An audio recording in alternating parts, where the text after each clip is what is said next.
Hi, happy Friday, and it's Chavi Rappaport here. Welcome to Torah Today. The Torah always is relevant today, just as it was yesterday at Sinai. Thank you. Thank you for being here. So we come to the end of the saga of the Meraglim, of the Spies.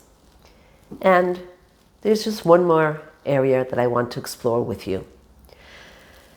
We did say that they were great men. In fact, the Torah begins, and Hashem says to Moshe, Shlach lecha anashim. The word anashim is used to connote not just any ordinary person, but a great person. It's one of the descriptions in describing somebody who is a person of stature.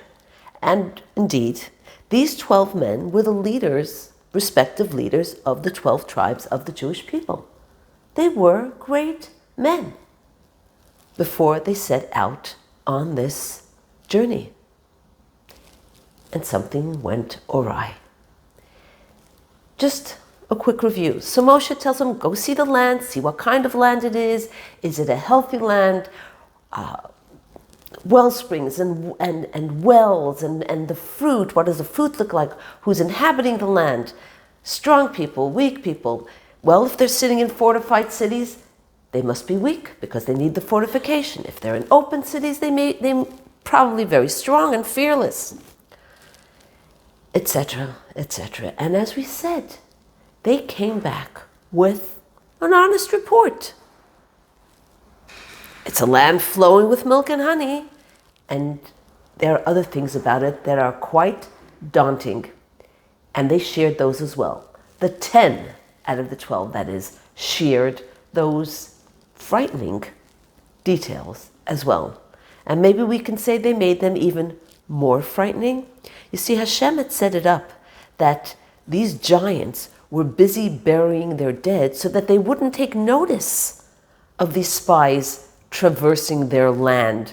But what did they do? They really turned the situation of them very, very much and said, the land eats its inhabitants. There are so many people dying here. And they came back with not only a report, but their assessment of the report. And that's where everything went off. That's why the Jewish people cried so vehemently. They cried and cried the entire night. And Hashem said, you're crying for nothing. There's no reason for you to cry. I know, I'm not hiding that this is what you're going into. But hey, the Egyptians were plagued with the 10 plagues. They were destroyed, completely annihilated in the Yam Suf. You saw those miracles. You saw everything. You saw the manna coming down from heaven and everything else that I did for you and the well of Miriam that traveled with you.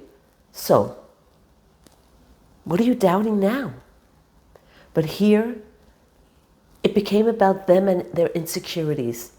They were meant to deliver what they saw and not to interpret, not to insert their own individual, well, at this point it was insecurities.